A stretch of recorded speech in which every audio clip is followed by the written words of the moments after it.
আজকের ঢাকার চিত্রটা যারা একটু গভীরভাবে খেয়াল করেছেন তারা নিশ্চয়ই বুঝতে পেরেছেন দেশের রাজনীতির বাতাস আসলে কোন দিকে বইছে। এতদিন সবাই জানত ছাত্র শিবির বা জামায়াত কিছুটা শান্ত অবস্থানে আছে, তারা হয়তো পরিস্থিতি পর্যবেক্ষণ করছে। কিন্তু গতকাল তারা যে শোডাউন দিল তা কোনো সাধারণ মিছিল ছিল না, এটা ছিল রীতিমতো ক্ষমতার এক বিশাল প্রদর্শনী। রাজপথে তাদের এই উপস্থিতি অনেকের হিসাব নিকেশ মুহূর্তেই পাল্টে দিয়েছে। এতদিন যারা মনে করত জামাত চুপসে গেছে কিংবা তাদের শক্তি কমে গেছে, তাদের সেই ভুল ধারণা গতকালকের এক মিছিলেই ভেঙে চুরমার হয়ে গেছে। মিছিল শেষে নেতারা অত্যন্ত পরিষ্কার ভাষায় বলে দিয়েছেন, আপনারা যা দেখলেন এটা জাস্ট একটা স্যাম্পল মাত্র, আসল খেলা এখনো বাকি আছে। নির্বাচন যত ঘনিয়ে আসছে রাজনীতির মাঠের সমীকরণ ততই দ্রুত পাল্টে যাচ্ছে। এতদিন ধরে বিরোধী পক্ষ নানাভাবে জামায়াতকে কোণঠাসা করার চেষ্টা করেছে, কিন্তু জামায়াতকে জেতাতে এবার ফুল ফোর্সে অর্থাৎ পুরো দমে মাঠে নামছে এশিয়ার সর্ববৃহৎ ছাত্র সংগঠন বাংলাদেশ ইসলামী ছাত্র শিবির। আজকের এই মেগা বিশ্লেষণে আমরা দেখব কেন হঠাৎ নির্বাচনের আগ মুহূর্তে এই বিশাল শোডাউন, কেন তারা এতদিন শান্ত থাকার পর হঠাৎ এমন রুদ্র মূর্তি ধারণ করল, আসলে কাকে বা কাদেরকে এই মেসেজ দেওয়া হলো। ছাত্রদল এবং বিএনপি এতদিন ধরে যে আস্ফালন করছিল, সোশ্যাল মিডিয়ায় ঝড় তুলছিল, আজকের এই একটি মিছিল কি তাদের সব কনফিডেন্স বা আত্মবিশ্বাস ভেঙে দিল? এসব প্রশ্নের উত্তর খোঁজাটা এখন খুব জরুরি হয়ে পড়েছে, কারণ ঘোষণা এসেছে যে সামনের টানা 10 দিন শিবির আর ঘরে বসে থাকবে না, তারা রাজপথে থাকবে, মাঠে থাকবে। ইতিমধ্যে ঘোষণা দেওয়া হয়েছে যে প্রতিটি ওয়ার্ডে, প্রতিটি পাড়ায় এবং মহল্লায় তারা দুর্গ গড়ে তুলবে। আপনারা হয়তো ভাবছেন এটা সাধারণ কোনো ভোটের ক্যাম্পেইন, কিন্তু না, বিষয়টি মোটেও তেমন নয়। এটি শুধু ভোটের ক্যাম্পেইন নয়, এটি একটি সরাসরি চ্যালেঞ্জ। যারা জামায়াতের ভদ্রতাকে দুর্বলতা ভেবেছিল, যারা মনে করেছিল চুপ করে থাকা মানেই ভয় পাওয়া, তাদের জন্য গতকালকের মিছিল ছিল এক চূড়ান্ত এবং কঠোর সতর্কবার্তা। কিন্তু প্রশ্ন হলো, হঠাৎ করে এমন কঠিন সিদ্ধান্ত কেন নেওয়া হলো? কেন জামায়াত হাইকমান্ড এমন নির্দেশ দিল? এর পেছনের কারণটা খুব স্পষ্ট। অভিযোগ উঠছে যে ছাত্রদল রাজনীতি ছেড়ে এখন নোংরা খেলায় মেতেছে। রাজনীতির মাঠে যুক্তি দিয়ে কথা বলার বদলে তারা বেছে নিয়েছে অপপ্রচার আর চরিত্র হননের পথ। তাদের সাম্প্রতিক স্লোগানগুলো লক্ষ্য করুন, তারা জামায়াত এবং আমিরে জামায়াতকে নিয়ে যে ভাষায় কথা বলছে তা কোনোভাবেই রাজনৈতিক শিষ্টাচারের মধ্যে পড়ে না। রাজনৈতিক মতপার্থক্য থাকবে, এটাই স্বাভাবিক, কিন্তু যখন সেটা ব্যক্তিগত আক্রমণে রূপ নেয় তখন আর চুপ করে থাকা যায় না। তাই জামায়াত হাইকমান্ড এবার সিদ্ধান্ত নিয়েছে ইট মারলে পাটকেলটি খেতেই হবে। ছাত্রদলের এই নোংরা প্রোপাগান্ডা এবং অপতৎপরতা মোকাবেলা করার জন্য শিবিরের বিশেষ টিম গঠন করা হয়েছে। তাদের স্ট্র্যাটেজি বা কৌশল একদম পরিষ্কার। ছাত্রদল যেখানেই মিথ্যা প্রোপাগান্ডা চালাবে, শিবির সেখানেই সত্য তুলে ধরবে। তারা যেখানে মানুষকে বিভ্রান্ত করার চেষ্টা করবে, শিবির সেখানেই সঠিক তথ্য নিয়ে হাজির হবে। আর সবচেয়ে বড় কথা হলো, ছাত্রদল যেখানে নারীদের হেনস্থা করার চেষ্টা করবে, শিবির সেখানে প্রোটেকশন শিল্ড বা ঢাল হয়ে দাঁড়াবে। অর্থাৎ আগামী 10 দিন ঢাকার রাজপথে এবং সারা বাংলাদেশে এক ভিন্ন পরিস্থিতির সৃষ্টি হতে যাচ্ছে। একদিকে দেখা যাবে উচ্ছৃঙ্খলতা, আর অন্যদিকে দেখা যাবে শৃঙ্খলার লড়াই। এই লড়াই শুধু ঢাকায় সীমাবদ্ধ থাকবে না, টেকনাফ থেকে তেঁতুলিয়া পর্যন্ত প্রতিটি জনপদে এই লড়াই ছড়িয়ে পড়বে। রাজনীতিতে নানা বিষয়ে মতভেদ থাকতে পারে, কিন্তু ব্যক্তি আক্রমণ কেন করা হবে? আপনারা দেখেছেন কয়েকদিন আগে রাষ্ট্রপতির দপ্তর থেকে আমিরে জামায়াতের অফিসিয়াল টুইটার বা এক্স অ্যাকাউন্ট হ্যাক করা হলো। হ্যাক করার পর সেখান থেকে পোস্ট দেওয়া হলো নারী বিদ্বেষী সব নোংরা কথা। সাধারণ মানুষ বা নেটিজেনরা সত্যটা জানার আগেই ছাত্রদল আমিরে জামায়াতকে নিয়ে অকথ্য ভাষায় গালিগালাজ শুরু করল। তারা মিছিল করল, মিটিং করল, এমনকি টক শোতেও ঝড় তুলল। সোশ্যাল মিডিয়ায় তাকে নারী বিদ্বেষী ট্যাগ দেওয়ার জন্য তারা উঠে পড়ে লাগল। কিন্তু মজার ব্যাপার হলো, কিছুক্ষণ পরেই জামায়াত প্রমাণসহ দেখিয়ে দিল যে এটা আসলে হ্যাকিংয়ের ঘটনা। কিন্তু তারপরেও কি ছাত্রদল ক্ষমা চেয়েছে? না, তারা ক্ষমা তো চায়ইনি, বরং তারা জেনে শুনে এই মিথ্যাটাকে পুঁজি করে এখনও ক্যাম্পেইন চালিয়ে যাচ্ছে। তারা মিথ্যা প্রোপাগান্ডা ছড়িয়ে মানুষের মনে বিষ ঢালার চেষ্টা করছে। শিবির আজ রাস্তায় নেমেছে মূলত এই মিথুকদের মুখোশ খুলে দেওয়ার জন্য।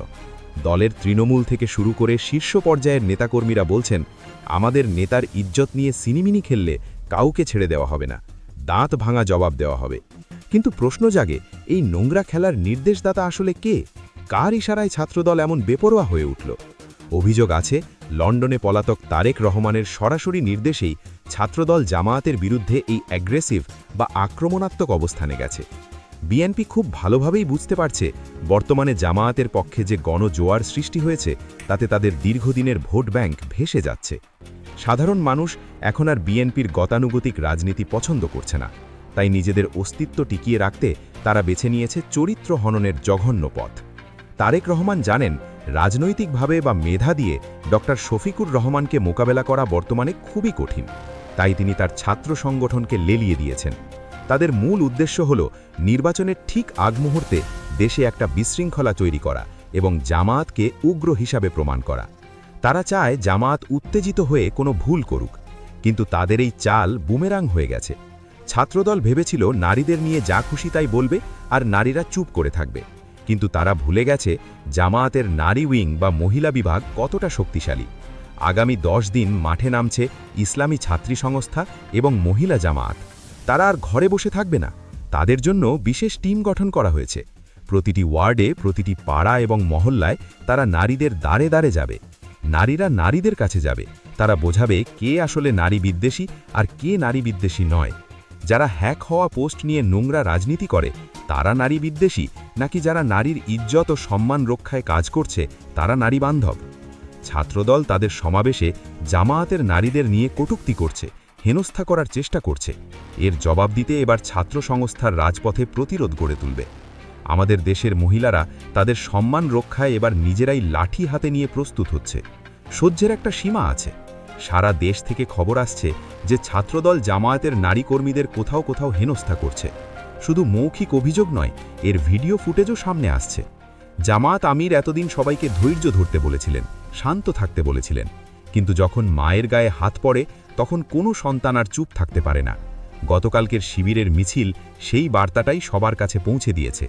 আর এক চুল পরিমাণও ছাড় দেওয়া হবে না। প্রতিটি পাড়ায় পাড়ায় কুইক রেসপন্স টিম গঠন করা হচ্ছে। এই টিমের কাজ হবে দ্রুত পদক্ষেপ নেওয়া। মহিলা জামায়াত যেখানেই ক্যাম্পেইন করবে তার চারপাশে নিরাপত্তার এক নিচ্ছিদ্র বলয় তৈরি করবে ছাত্র শিবির এবং ইসলামী ছাত্রী সংস্থা। কেউ যদি কোনো মায়ের দিকে বা বোনের দিকে চোখ তুলে তাকায় তবে তার পরিণাম মোটেও ভালো হবে না, এমন কঠোর বার্তা দেওয়া হচ্ছে। সামনের 10 দিন হবে একদম কমপ্লিট সুইফট অপারেশন। প্রতিটি ওয়ার্ডে মহিলা জামায়াত এবং ছাত্র শিবির কাঁধে কাঁধ মিলিয়ে যৌথভাবে কাজ করবে। সাথে থাকবে মূল দল জামায়াতে ইসলামী। একদিকে তারা মানুষের কাছে ভোট চাইবে, অন্যদিকে বিরোধীদের অপপ্রচারের কড়া জবাব দেবে।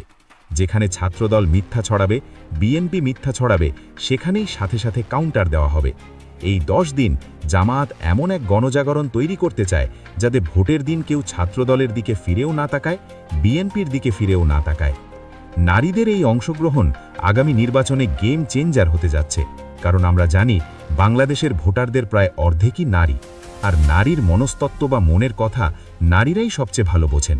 মহিলা জামায়াতের কর্মীরা যখন ঘরে ঘরে গিয়ে সত্যটা তুলে ধরবে তখন বিএনপির সব সাজানো নাটক ধসে পড়বে। গতকালকের এই স্যাম্পল মিছিল প্রমাণ করে জামায়াত নির্বাচনের শেষ ল্যাপে দৌড়ানোর জন্য পুরোপুরি প্রস্তুত। তারেক রহমানের গালিগালাজ থিওরি বা হঠাৎ স্পিচ থিওরি এখন ব্যর্থ হতে চলেছে। শিবির, ছাত্রী সংস্থা এবং মহিলা জামায়াতের এই কম্বাইন্ড অ্যাট্যাক বা সম্মিলিত প্রতিরোধ কি বিএনপি সামলাতে পারবে? বিএনপির মনে রাখা উচিত, নোংরামি করে হয়তো সাময়িক তালি পাওয়া যায়, কিছু সময়ের জন্য মানুষকে বিভ্রান্ত করা যায়, কিন্তু দিন শেষে ভোট পাওয়া যায় না, মানুষের মন জয় করা যায় না। ছাত্রদল বর্তমানে যেটা করছে সেটা আসলে তাদের নিজেদের পায়েই কুড়াল মারার শামিল।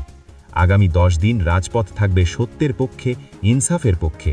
ফয়সালা হবে রাজপথে এবং ব্যালটে। এতক্ষণ আমরা দেখলাম ছাত্রদল এবং বিএনপি কিভাবে নোংরা খেলায় মেতেছে। তারা ভেবেছিল আমিরে জামায়াতের টুইটার হ্যাক করে অশ্লীল পোস্ট দিয়ে তার চরিত্র হনন করবে, নারীদের কাছে তার সম্পর্কে ভুল বার্তা দেবে। কিন্তু তারা ভুলে গিয়েছিল ইতিহাসের পাতায় নোংরামি করে কেউ কোনোদিন বিজয়ী হতে পারেনি। বরং এই হ্যাকিংয়ের ঘটনাটি প্রমাণ করে দিয়েছে যে প্রতিপক্ষ রাজনৈতিকভাবে কতটা দেউলিয়া হয়ে গেছে। যুক্তি দিয়ে লড়াই করার ক্ষমতা যাদের নেই, মেধা দিয়ে মোকাবেলা করার সাহস যাদের নেই, তারাই কেবল হ্যাকিং আর গালিগালাজের মতো নিচু পথ বেছে নেয়। তবে বিএনপির এই নোংরামির জবাব তারা খুব দ্রুতই পাবে।